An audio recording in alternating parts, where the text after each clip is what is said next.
again. But it's the only way you're ever gonna learn. You look back and it's all in the past. I'm dwelling on the thoughts I cannot say to you. If I don't say the words, then maybe it's not true.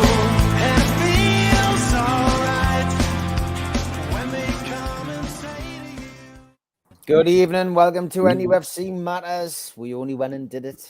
Newcastle United 2, Manchester United 0. Revenge is sweet. Start of a wonderful week. The sun is shining. Peter Beardsley's soccer school with Nobby Solano kicked off today, and me and Vince have been down there watching the two legends put the young'uns through their pace. I think we've picked up a bit of a tan down there as well, but not as much of a tan as Ian. We'll come to that in a minute as he walks through. He's walked through his hotel. But George, you're sitting there with a smile on your face. I think everybody is tonight. Even Alan. Alan's last at the moment on the panel, so we'll come to Alan. He's always got a gripe and a groan, but we'll come to him later. George, what was your views after that?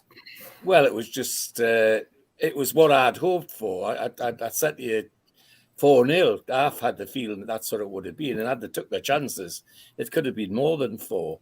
But the important thing is just the from start to finish, the intensity of it all. They never give Manchester United a breath of air. You know, they were on them straight away. And I had to laugh at Shaw when he gave his end of the game summing up and said that they won on enthusiasm but not class. Good God, which match was he playing in?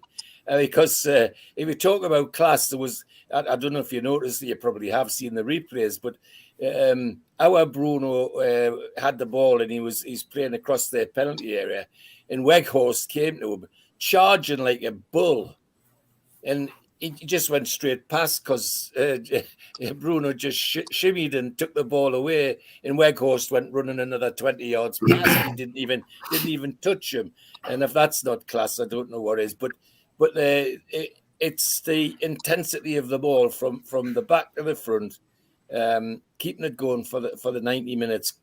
The other pleasing thing is that when the substitutes came on, you hardly noticed the difference.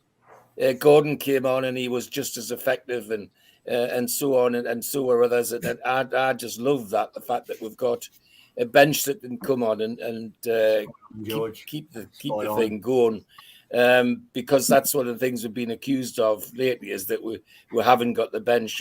What we're showing is if they're all fit, we have got the bench and going to upset most people. Yesterday, is my view, it didn't matter which team were playing. It could have been that Manchester. It could have been the blue Manchester. It would have been the same. They would have got the run around just like Manchester United did. So, and the other thing I enjoyed was it laid to rest this stupidity about that Ten Hag started about we're being an awkward squad trying to get the refs to stop the game, and we stopped the game. The ball was never dead when Newcastle. Every throw in, they were running to take it, particularly Trippier on his side. The ball was never out more than a few seconds, and it was back in again. And that's what Manchester couldn't stand. I mean, their Bruno might as well not been on the pitch because all he did was complain like he does most matches. But he hardly got a kick. He got a kick off Shaw and tried to claim a penalty. But apart from that, he didn't get a kick in the game. So it was just so great and so entertaining, and lots of other things come out of it which I enjoy. To hear Gary Neville say, as he did, that he'd been on Sky 11 years, and that's the best atmosphere he's experienced. Now, isn't that something? I mean, to somebody like me that's been following the club for 70 years, to hear a foreigner basically say that's the best experience he's ever atmosphere he's ever experienced in 11 years working for Sky. You can't buy comments like that, and knowing who it come from, he's obviously very sincere about that, and it takes a lot of beating, and it's really, really great. And you could go from Pope to the outside left. We've all, well, most of us, a lot of us in here, have been saying how much we love Maxim, and how we wished he would do this and wished he would do that. Well, he did it yesterday, well and truly. I mean, he was just a different player. And if we get even if every other game was like that, he would be a legend. I mean, it just so great and Longstaff as usual ran his legs off. And it's great to see a local lad right in the mix. Bruno was his own self. Willock was just unplayable at times.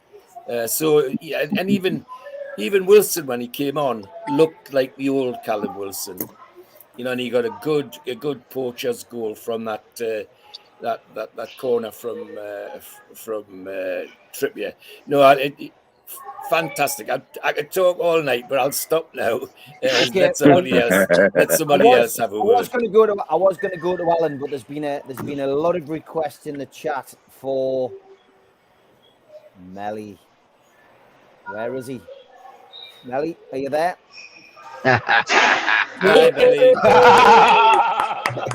We're seeing United now for home. Good evening, Melly, mate. We had the pleasure of each other's company. Well done, Melly, for turning up. How are you? Come on when you're phone. Well done. Aye, well, it's, I had a bad feeling. I did tell you that. You did. I think Ten Hag needs to stop playing mind games and focus on the job in hand. I think he appreciated how hard it is to get to St James's Park at the best of times, and then I bet all your opinions have changed on Scott McTominay. That's for sure. Definitely. No, Definitely. no, mine haven't. Melly, actually, we don't want him. How was it? Never did. I never did. I seen a Newcastle fan today who said to me, he says, I would take Harry Maguire off Man United. I went, dear my God. Good God. You are joking me. That's one area that you don't really need to strengthen. Like, to be fair, I think you need to be focused on other areas. I think you would do a job, Well said. Harry Maguire. But nah, you just got it all wrong, Ten Hag. And then with the substitutions, I was looking and I was thinking, Jesus, like, I would take Rashford off. I don't know why he's how Rashford can play so bad, and because Dan Burn was having a nightmare with Anthony. Well, Rashford played really shit because he was fucking trying to get out of Trippier's pocket, wasn't he? There's no doubt about it. No doubt about it. Trippier's he's a good right back. He's solid. He does his job, and that's he turns up, does his job, and away home. He's playing everybody out of position. Like he was playing Bruno out wide. He was playing Scott McTominay as a 10. I mean, workhorse. That's what I nicknamed him, workhorse. But I just don't get it. Martial fit you strong because he's got that. I guess the field as it might sound absolutely obscene, but national team, he would have had that psychological edge, and he knows how to defend. The team breaking down. Yeah, your internet's a bit poor, Melly. Ian's in Spain. He's got better internet than you, mate. But maybe we'll try and get you back on, mate. You're frozen now. Yeah, you're frozen, mate. I think you're in a bad area. Melly could come and join us in Spain. Yeah, I bet he'd love that. He'd give him some stick. We'll try and bring him back in. Alan, come to you, mate. We jokingly say you're sometimes full of doom and gloom. You can't be doom and gloom about that today. No, definitely not. That was a perfect performance, and like I said to the lads before the show, that was the best performance against Man United since probably the 5-0 win. The complete performance, it was absolutely fantastic. And like I say it to the guys before the show started, Botman and Shaw never get a look in as the best pairing in the centre backs in the league, and yet they've only let 19 goals in all season. They are phenomenal. Botman was fantastic. Like Melly hit the nail on the head. McTominay was anonymous really during the game, and I thought, really, is there any improvement in Longstaff? Not really, and not when I hear so many Man United fans, Melly, saying they would drive up to Newcastle for 30 million. That worries me totally. You do a job, don't get us wrong, the lad. Maybe if he needs that, he's playing in the wrong position, Melly. As a Man U fan, you would know more than me with Casemiro not playing. He hasn't got that cover where Casemiro would cover him, like he could go forward more and be a player that he wants to be, but that's Man United's problem. But as far as the whole team, it was top draw. Really the atmosphere was great. And now the hardest job now, lads, is don't do a Liverpool and go to West Ham and think it's just going to be plain sailing, because it's going to be tough on Wednesday night. So we've got to keep the run going, and long may it continue. The lads deserve every credit going, the coaching staff, everything going. But we must keep our feet on the ground, because the drilling, I mean, before half time, I was like a Tasmanian devil with the chances we're missing, because we've played Man United so many times like that and never got a result when we're missing chance after chance. But long may it continue, and hopefully, like I say, everybody, even on all the blogs, and I hate to say it, Melly, but nobody predicts Man United being out the top four. They all say it's either Man United or Spurs, or Man United Newcastle, but none of them say Spurs and Newcastle. And, you've still got work to do yourselves to get in that top four, I would suggest. Even though on paper you've got the easier run in, but as you know yourself, Melly, no games are easier now because the pressure ramps up as every game passes. And it'll be the first time, lads, before I get off, that I'll actually want Everton to win a game. Cringe, but I will. I want Everton to win a game for a long time. But Melly, just talk about the atmosphere, Melly, from your perspective. I'm saying, Melly, talk about the atmosphere from your perspective. Gary Neville said in the 12 years that he's commentated on Sky, he's never heard a better atmosphere in a football match. I was, no doubt about it. It was very, very good. I think a lot of your players, when they give it this on the sides and that, it gets them up, and that's what they need, to kick up the butt sometimes, the Toon fans. But once they all connect, it's good. Like, it is good. And that's what you're gonna need. But that win yesterday, Newcastle needed that more than Man United, like you said, Steve. I'm just making sure, isn't that all right? Can you hear us all right? Perfect, mate. Yeah, good. Yeah. It's you're gonna need that. You're gonna need the 12th man going in. But that win yesterday, I think that's just gonna push us on now. Like, it's if you got beat yesterday, it was gonna be a hard few weeks for you. But so you're gonna have so much coming off the back of that win. Yeah. Because I can sit here and tell you that Man United were rubbish, this, that, and the t'other. But I went out for a smoke at half time, and I was surrounded by Toon fans, and I was obviously not telling them I was a Man United fan, and they were all of the same thought process as me. There should have been 2 or 3-0 up, and I had a feeling like, because you hadn't scored, I thought we're gonna nick this 1 or 2-0. Yeah. It went the other way, thankfully for you, and unfortunate for us. But I just, you know what? I think Newcastle cemented their place in the top 4 yesterday. I think you've got enough now. Yous know that yous can win games. Yous don't concede very often. If you can get Isaac scoring, honestly, I think you'll get Champions League football next year. I think we will as well. But we're in a very dangerous position of slipping up and getting complacent. We won the cup final, but prior to that, we've been pretty lucky not to get found out. They say we're a one-man team. Casemiro is by far the best buy, I would say, in the Premier League in the last 5 years. He brings so much to Manchester United that when he's not playing, they literally fall apart. Yep. Final thing from you, Melia, because I'm going to let you. I will let you go. Thanks for coming on today.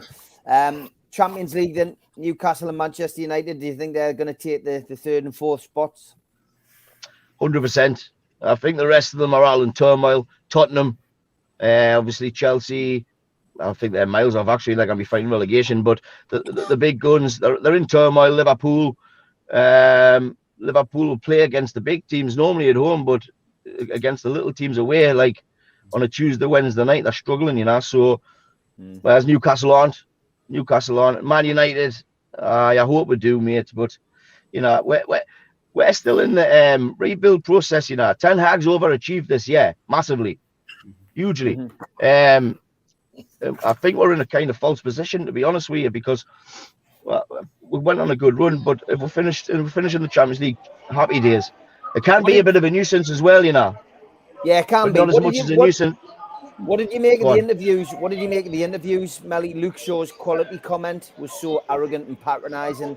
Ten Hag reluctantly, well, he wouldn't give any praise to Newcastle. It was more about how badly they'd played as opposed to how well Newcastle played. I mean, is it not just sometimes better? Is it not just sometimes better coming out and say we lost to the better team on the day? Aye, absolutely. You just need to be upfront and honest. Yes, we were poor, but Newcastle were very good. You know, it's as simple as that. Melly, well, that's good to hear. Hey, you didn't get that from anybody. To be fair, though, most teams will come out and do that. Even the Sky Sports presenters and stuff, the commentators. It's all about how the big team did so poorly, and not so much how the little team did so well. It's biased. It's always been biased, hasn't it? Yeah, it has. Well, it has. Ten Hag's tactics for me gave us the game before it started. Yeah, he took two centre halves off. He took two centre halves off at the back end of the game as well, which was ludicrous. Were terrible, I thought. Melly, I'm going to let you go. Thanks very much for coming on in defeat, mate. Respect you a lot, mate. No worries. Well done. Take care, lads. Well done. Thank you. Yeah. Long may it continue, Melly. The defeat. Kev, what was it like watching it stateside? It was fantastic. The ball emptied once we scored the second goal, just like level 7. It was fantastic. There was nobody left in but us. No, just going with the Eddie Howe comments in terms of dominating both sides of the ball from minute 1. And that's what he wants in terms of his philosophy, how he plays, and that's what we've done. Disagree with some of the comments what Melly said about Anthony had a fantastic game against Dan Burn. Completely disagree. Awful. Moaning, getting, the one of the fouls that just fell over, whatever, but it is what it is. That's what their tactic was. I thought they were there for a point, not to go and win the game. That's how they set up. But our side were empty again. Eddie Howe termed them, they literally emptied themselves. And that, if you look through comments what he said in the past, that's what his expectation is, to empty themselves. And then we've got a deep bench from yesterday, which is nice to see that we bring on, and they didn't not change the game. They just, like George said, they just continued on as we went.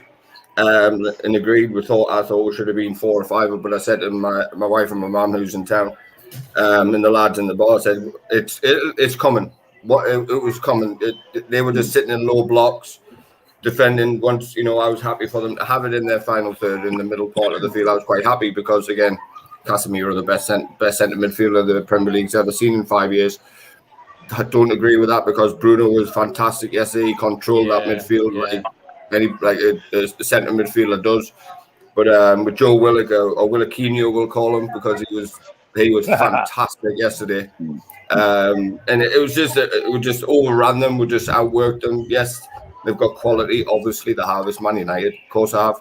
But at the same time, if you can have all the quality in the world, but if you haven't got that work rate, that desire to go and actually get into the Champions League, because again, from a Man United perspective, it doesn't matter to them, and they've overachieved well, and they're rebuilding. Hold on, well, we've got to have bigger rebuild. Yeah, from where we were, and look where we are. We're like 30 points of better off from where we were last year. So we've had a bigger rebuild, and we overachieved them, if that's their opinion. But it was fantastic. Just like me and Alan, I've shifted in Alan's boat a little bit now, and again with what Eddie Howe said, he's playing it down a lot. But it's in our hand. Let's go for it. I think we could finish third. I think we can finish within the top 4, but I think we can generally finish third based on 3 difficult games. But I think this, again, I wrote it down here in big capital letters, momentum, and I think that's massive in terms of 3 wins on the bounce, conceded 2, scored 6 or whatever it is, so that again is on the right trend. We're trending the right way heading into the business end of the year. So yeah, long may it continue. It was a flashback to the old the 96 days with Alan, what he said earlier about that 5-0. Again, complete performance, and it was just it was an entertaining game to watch. You know, granted it's against Man United, everybody gets up for it, but it was a good game to watch for the neutral. You know, I'm sure everybody was clapping their hands when Man United got beat 2-0. But yeah, it was fantastic. You know, I had a good day yesterday with my family at the bar with all the lads from the local Tsunami Atlanta and all the rest of it. And yeah, it was just a brilliant day, and long may it continue. Yeah, great stuff. Fantastic. Barry, your take on a wonderful performance by Newcastle and a great result to boot. I think just the whole team played absolutely class. They were out of their skin. Man United, no matter how much they want to complain, they were beaten by a much better side. The effort wasn't there from them. That arrogance shone through yet again, that they just assumed they would turn up and they would turn us over. And we just walked it. I think it could have been, I mean, the one player who I thought had a decent game for them was De Gea, who it could have been 2 of the goals if it wasn't for him. The chance that went back off the bar, I was nearly screaming at the telly thinking, come on. You know, this could have been an absolute rout had that gone in at that stage, because it looked like they were going to fold like a pack of cards. One of the worst Man United teams I've seen in a long time. And I don't care what anybody says, you look at the amount of money that they've invested in that team and look at how much we've spent on our players, our current squad, and we are way ahead of them. For me, it just shows that Man United didn't necessarily win the cup final. We lost it. We didn't turn up. Because if we played to 3/4 of the capacity that we did yesterday, we would have smashed them. It just shows that the cup final and the experience and everything else got to the players. Because yesterday, even ESM, he was just running amok. And it's that sort of Eddie Howe attitude about the way they played, just unbelievable, Steve. It was the only 2 teams we're going to struggle against is Arsenal and Man City. I don't think there's anybody else to fear now. I think it's with that confidence in the games we've got coming up, why not? Like Kev says, why not go for 3rd? I looked at it and I thought they were extremely unlucky to go in at half-time now to pace, and second half they were just absolute class. The fact that Nick Pope had very little to do against a team who reckon they're there or thereabouts for a top 4 finish, I think they're going to be seriously deluding themselves at the end of the season. I think they'll be outside of the Champions League places. The only reason they will get in is because the other big teams, Liverpool, Chelsea around them, are even worse. I think other than that, they don't deserve a Champions League place after that performance. No. Come on. Ian, there you are, sunning yourself in Tenerife. We've had to mute you because the kids round the I know, sorry, mate. Sorry. And it's I tried moving away from the Man United fans. Yeah. Go on, no, honestly, I tell you what, like, I watched that. Me and Tommy watched that in a bar full of Man United fans. And I would like to say that I was well behaved. I smashed a few glasses when we scored.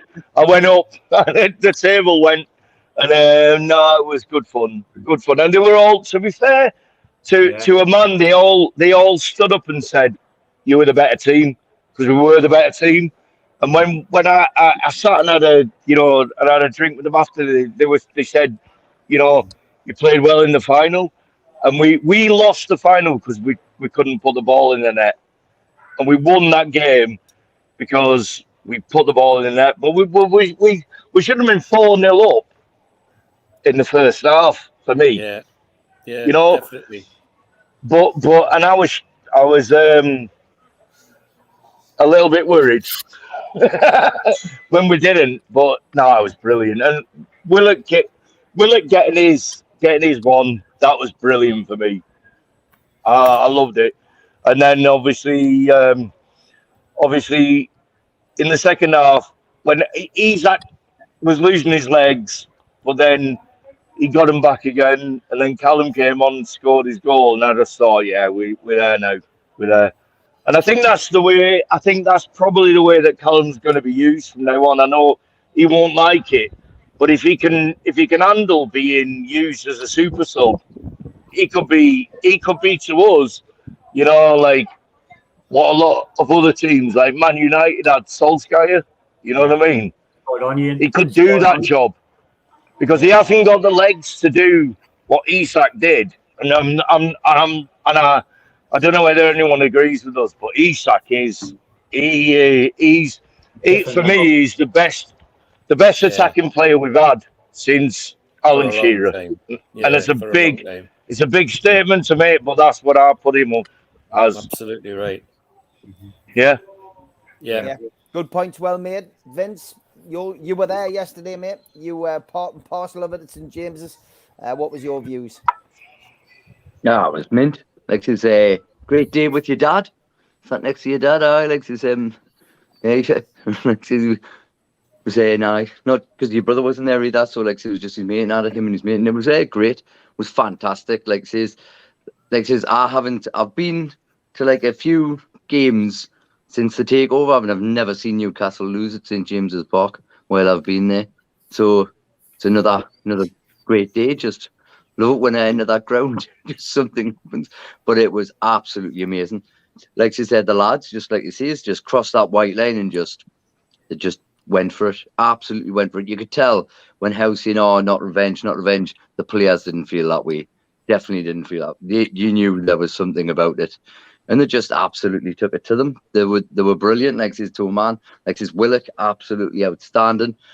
Like his just fantastic. Like his the ground, him and like Sean Longstaff cover is unbelievable. Like to just keep going just for the 90 minutes and all that. Like his the athleticism of a squad is unbelievable, and they just give it the roll. And yeah, like it was just like it says, it was the first half a bit frustrating. The ball just wouldn't go in. It just like it wasn't gonna. I'm thinking, but like says, they just didn't stop. Came out second half, bang again, same level, keep going. And it was just gonna come, and then it was just fantastic. Like it says, to a man, everyone on that pitch was absolutely class, apart from anyone that played in a red top. Like says, and also anyone who like the 12th man, the referee as well, couldn't even help them. No, we were much better than them. And then the delay tactics by De Gea, every time he kicked the ball, how long did he take? 10 minutes, 2 minutes, every time. Like says, not a word said to him, but in the second half, they'd referees straight on him. Like says, like the usual. But like says, Fernandez as well. Like says, how he didn't get a card when he ran up in the referee's face like that. Like says. Well, we know why, because Vinny, I said to a Man United fan yesterday in the bar when I thought I was going to get chinned, because they were surrounded. There was me and Tommy, my 12-year-old son, who, to be fair, would probably knock about 50% of them out anyway. And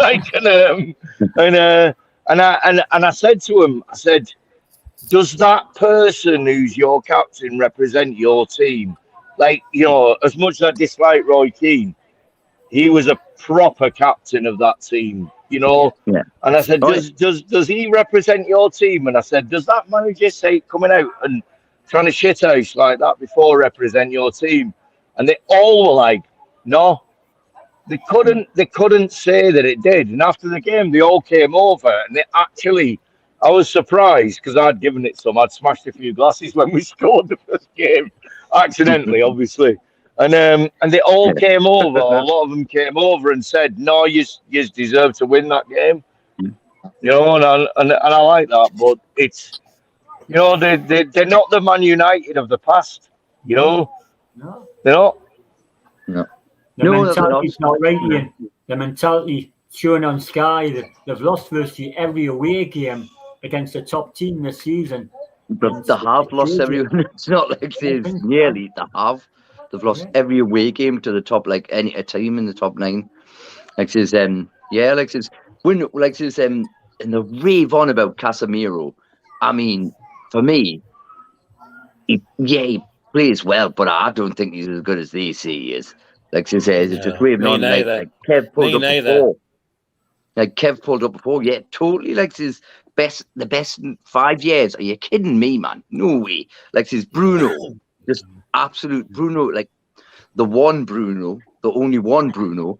It's like his outstanding, man. Outstanding again yesterday, controlling the game, moving it to absolutely brilliant. Like his them, like his and they keep going, oh, we haven't got Casemiro. You can't be a one-man team. You can't. Like says you're going on saying, oh, we'll finish there, finish that. Being a one-man team, nah.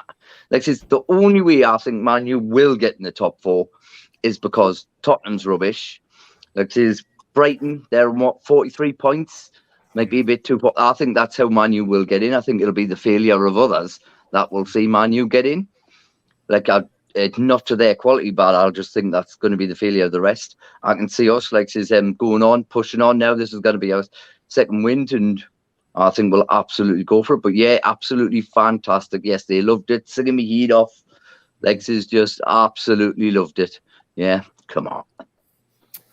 Darren, welcome back, mate. You've been a miss. Hope everything's okay with you, mate. And as I said to you when I seen you face to face yesterday, mate, we're all here for you, pal. But welcome back. That must have been a tonic after a pretty horrendous couple of weeks. Yeah, mate. Just want to say thank you, lads, for the shout last week. I appreciate it. It's all right. It's just what I needed after an unfortunate weekend. It cheered us right up after that great performance. It's been a good feeling the day we won. We didn't just win, but bossed from the first minute to the last minute. Absolutely. I've got the negatives really. Like it's hard. It's hard to pick a man of the match out. But you can get 11 man of matches. You give 11 man of matches, but it's just great to beat them lot because it just shows that we didn't turn up the cup final. That's only frustrating. I was saying if we played like that, how we did yesterday, we would have won that cup. But the next game, we're going to finish 9th or 10th. I'll go to 5th place now. Third.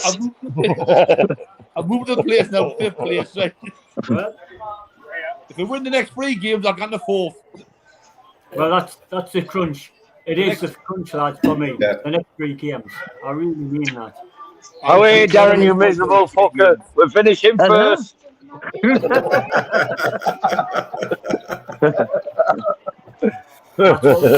I think Alan's more positive than Darren. If that's possible.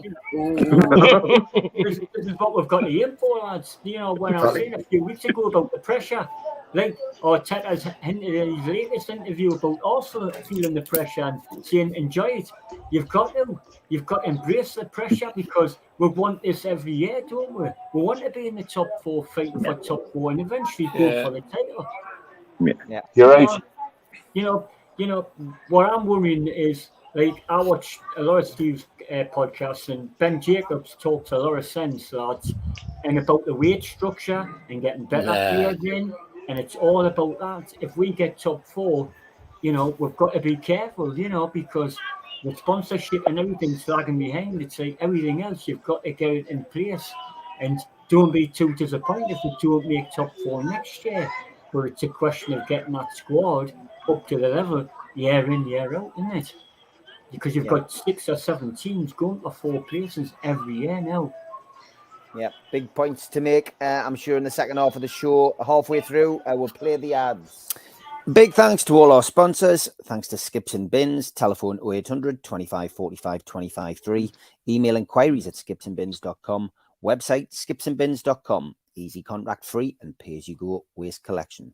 Thanks to Mr. Vicky's Sauces, handmade in Cumbria, and you can find them at mrvickies.co.uk. Email info@mrvickies.co.uk and place an order by phoning 01768 210 102. Thanks to Fruy Vita Getaways.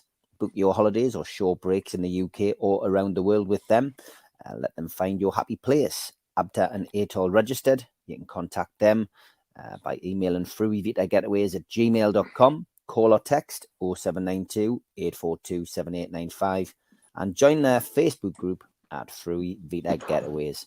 Thanks to Media Arts for all the technical help and videos that they do. And thanks to qtechshop.co.uk, the makers of pool tables and snooker tables in Wallsend, Newcastle. If you want to join the channel, click join, and you can see the various rates that you can pay to help support us. If you want to join by subscribing, hit the subscribe button. That is free. Hit the thumb up under the video to help the algorithm, and click share to other social media platforms. If you do subscribe, we do give you a free car sticker. Just email John at nufcmatters.com and he will post you one out.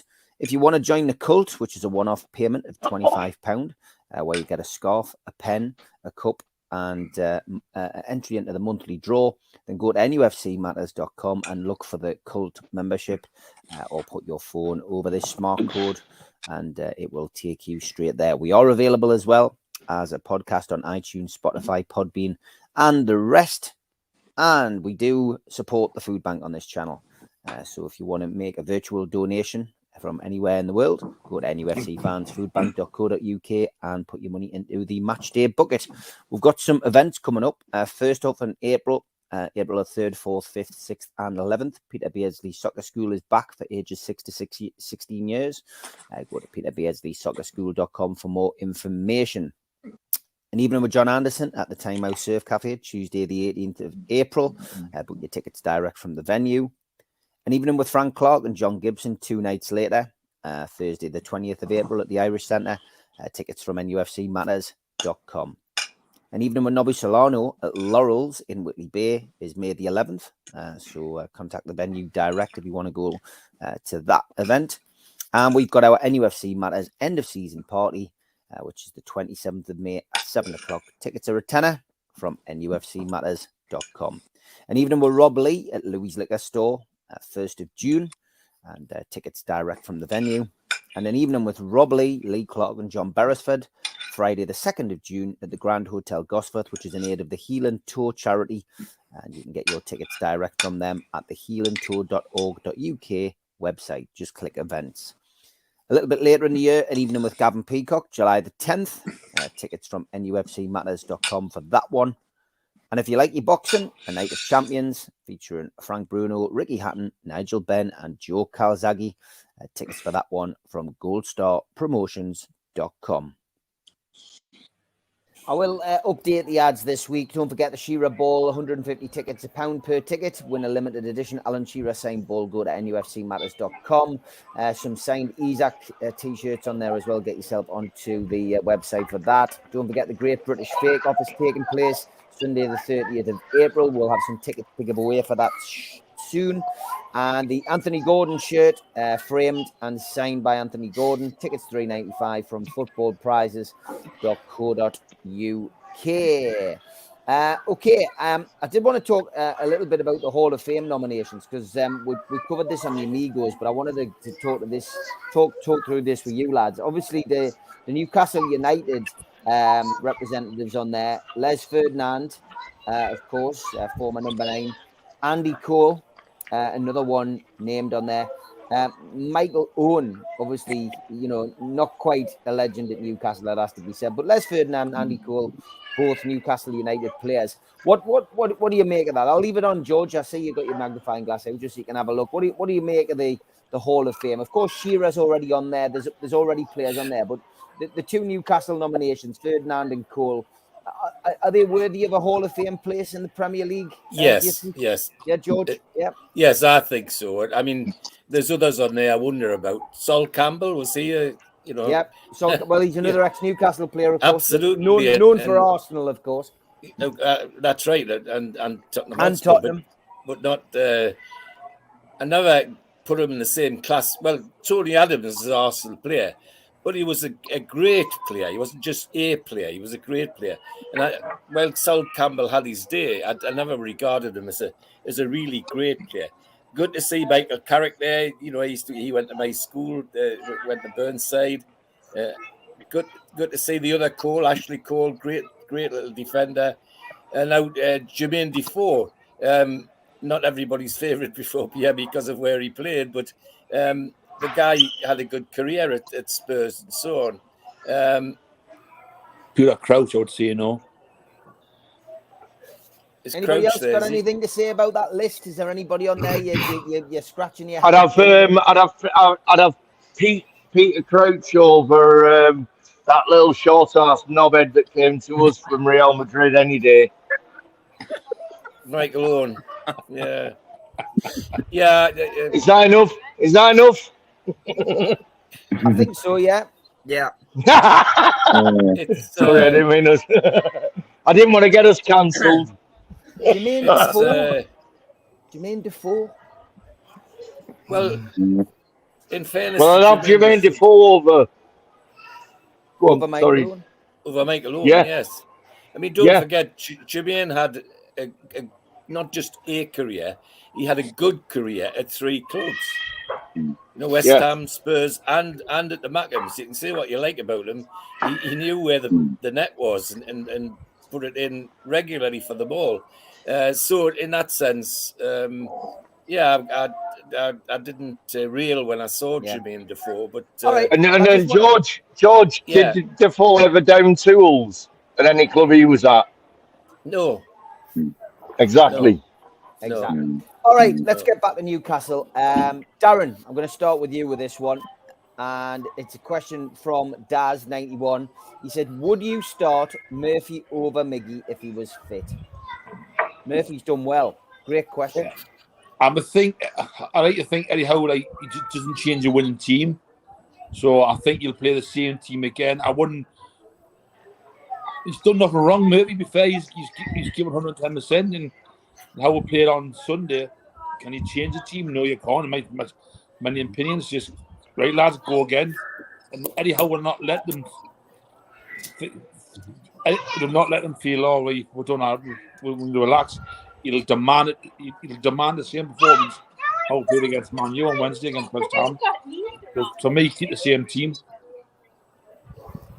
Yeah, but I mean, moving forward, not necessarily just looking at this, this next game. Would you keep him ahead? I mean, over to you, Ian. Now on sitting by the. I'll let you think I'm then. Yeah, go on, Ian. I'll speak of you on me. Yeah, I've got you. Mate. Am I unmuted? No, you're unmuted. Yeah. Sorry, mate. Sorry, there's some screaming kid next to us. No, I would say Murphy has been, for me, has deserved his place. And I wouldn't have imagined saying this like 2 months ago, but I think he deserves to stay in the team. Yeah. He's played amazing. And I thought he played great again the other day. So I wouldn't say Murphy out. I would leave it as it is. I would, if it's an hard decision, I would probably put Big Joe back in on the left-hand side and switch it around. But I'm not the manager of Newcastle United. Yeah, he's got options, which is great. Barry? Yeah, I think if you look at it on recent form, I think Murphy's ahead of Miggy. I know Miggy's not fit at the minute anyway, but he did have his purple patch earlier on in the season when he scored regularly. And I think recently as well, Miggy could be used as a really good impact sub. I think Murphy's done nothing wrong. I think he does supply the crosses. He's very effective at going against players and taking players on. I think he deserves his place. Long term, I don't think he's the solution. I think we'll invest in somebody to replace him. But certainly for this season, I think Murphy deserves to stay in the team. Yeah. Vince? Yeah, actually, it's given with that different option, because the one thing about Miggy, he's got an right foot. I don't know where it is, but it's very true. He's just too dominant. When he goes down, he has to turn back. I know, yes, he's been scoring and cutting in, but we want that. You want that. When you want someone on the right, you want someone who can put the ball in early, and that's what Murphy's been doing. He's been given with much more of a threat on the right, like by getting the ball early into the box for Isak to run on, someone run on, crosses getting in, and he's been, like I said yesterday, he was brilliant. He just didn't stop running. He's making the runs, hurrying. He was cutting in when he had to. Getting the ball across the field. He was really good, and he's well deserved his place. The lad's doing all right, but even if Miggy's fit, it's just it's that option on the right to just whip it in. Like Trippier gets the ball to Murphy, and Murphy can release it quicker with his right, and that's the difference. Like so this is the big difference. Like says, but yeah, like says, but like says, then the game will bench Mickey on the bench. It's like it's an option. And things can change and all that, and we'll just see how it goes. But yeah, no, he well deserves his shot. Like He's going to be out for Did another 4 you think that Trips plays better with Murph on the right? To be honest, yes. Because like it's like I do.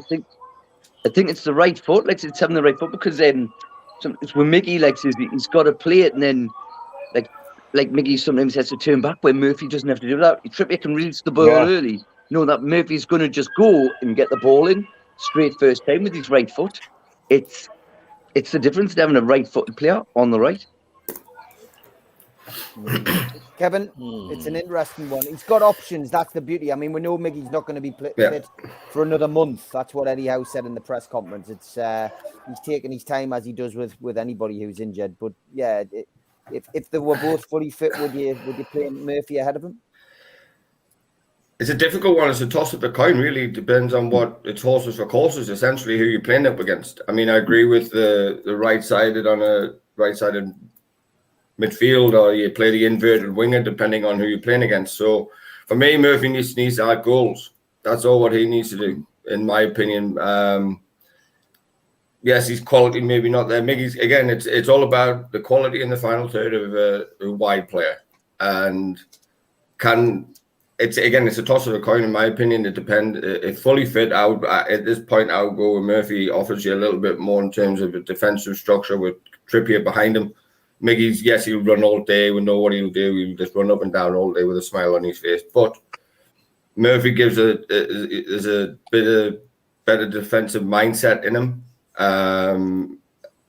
Obviously, with it being a right foot on that right side, I just think Trips is more happier. But again, and then the other side of it is we can't create an overlap on that side if you've got a right footer on that right side. You can, but then it'll decrease space and things like that. So again, it's a toss of a coin for me. It depends on how he sees fit and who we're playing up against on the opposition. So obviously at the minute it's Murphy. Would I play again? Going deeper into it, would you play him on Wednesday night? Would you play him? Probably not. I would probably not give him a rest, but just play Anthony Gordon out there. This is again, is something different. Is another option.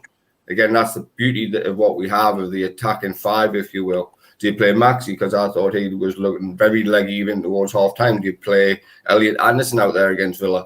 So again, there's those options that he has to. Or do you keep the same side? I don't know. They're the decisions that Eddie Howe has to make, and I trust him in terms of that's what he will do. But again, I would go Murphy over Mickey at this moment in time. Again, it's just getting goals to his game, and then that would elevate him into another level. Okay, Alan, your views on this? It's Eddie Howe's decision, but what would you do? Basically the same. Yeah, Steve, lads. Basically, keep Murphy.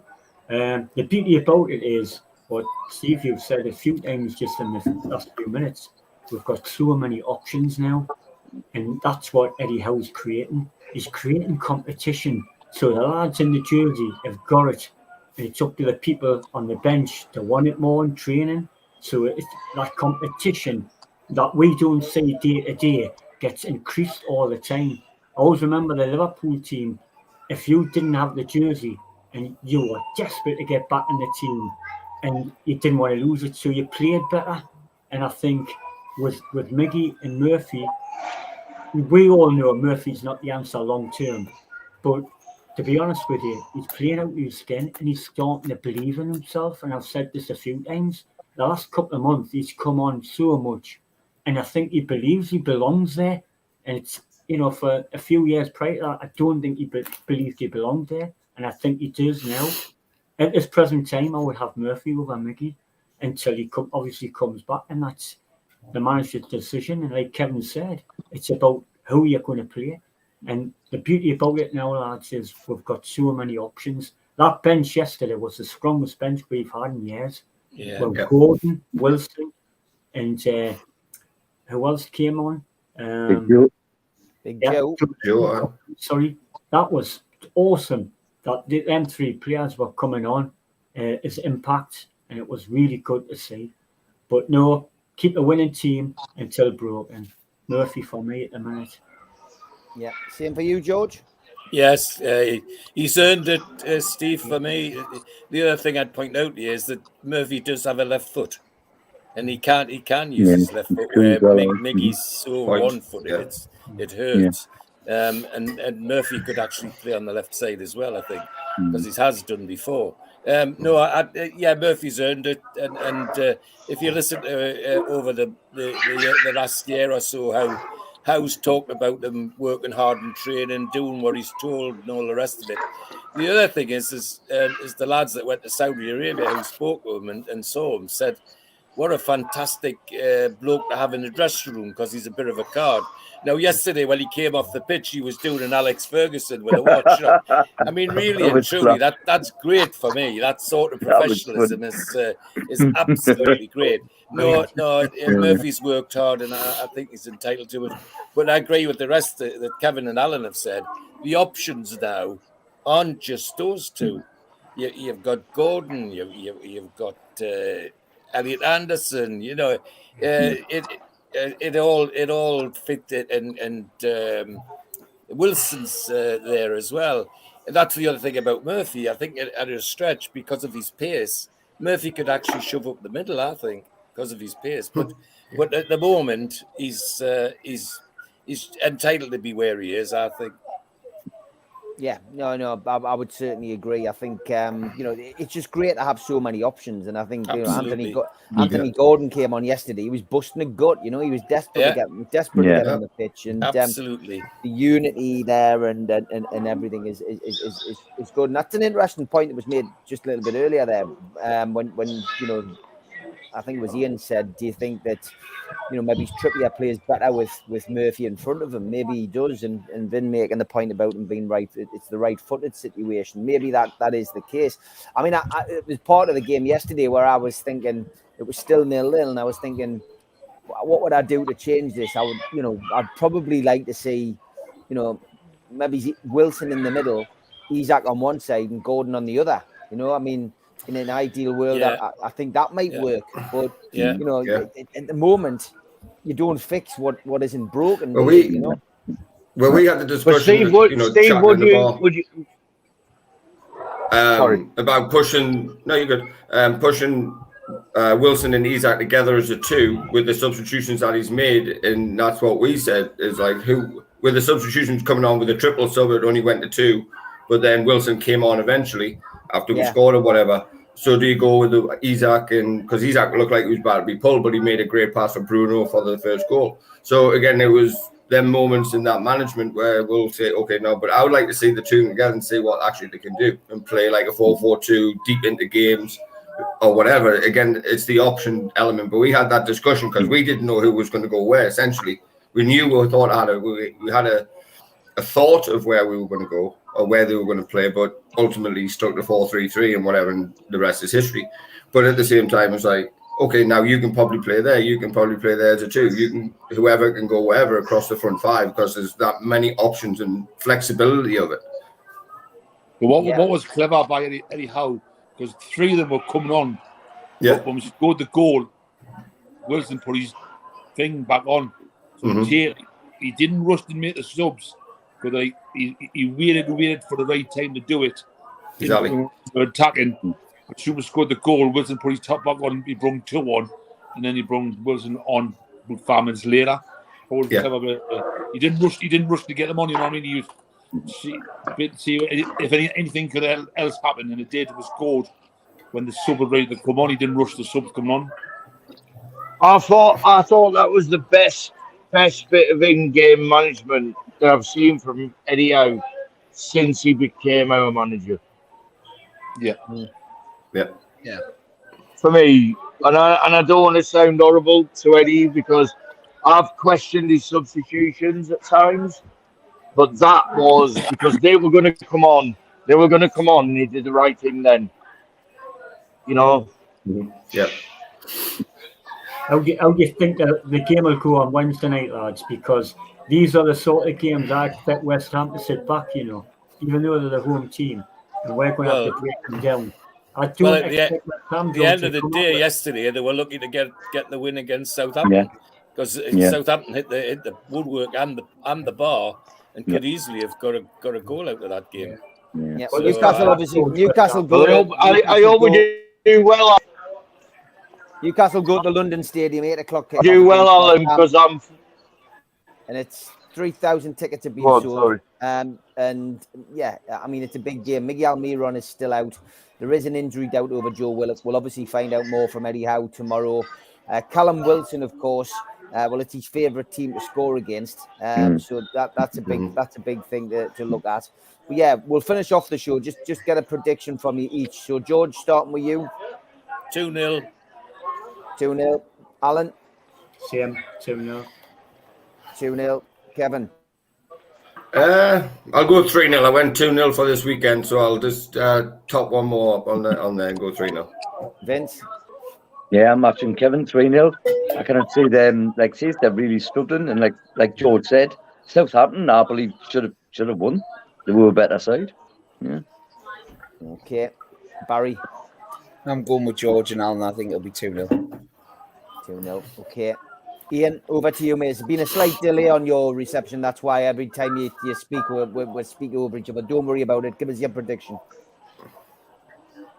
4-1 because there's a West Ham fan looking at us.